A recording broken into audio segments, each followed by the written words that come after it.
and relatively downtrodden to this day.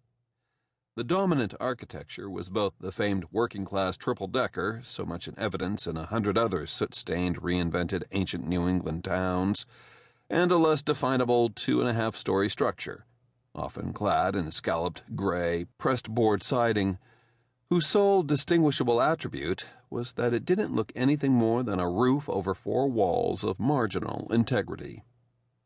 The address Ron Klaszewski had offered was one of the former, and therefore of modest historical merit, minus any grace notes of subsequent care or maintenance.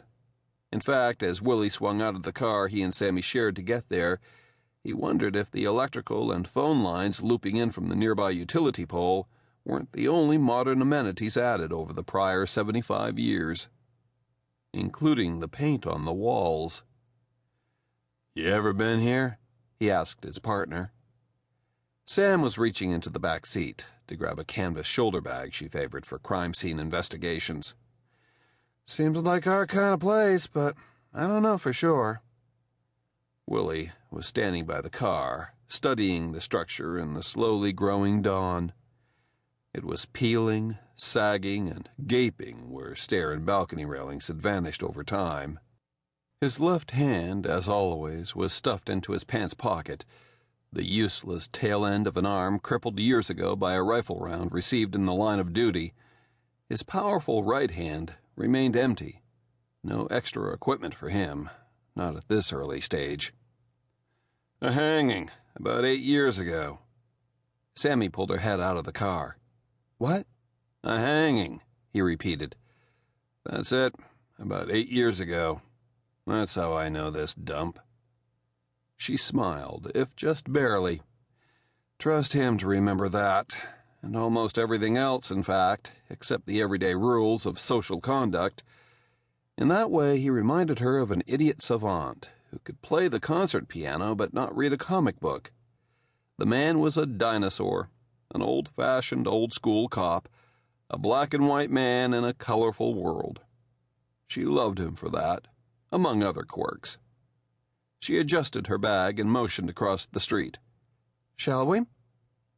There were already 2 PD cruisers parked by the curb, along with an unmarked Impala that should have had "cop" stamped on both doors.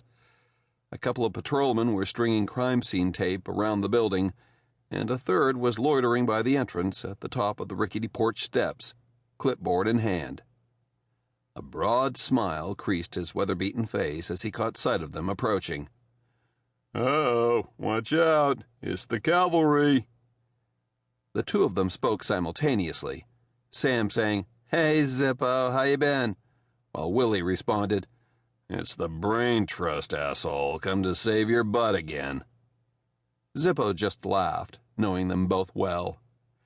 "Beauty and the Beast, God help us." He jerked his thumb over his shoulder and applied pen to clipboard as he spoke. "Second floor, apartment 3.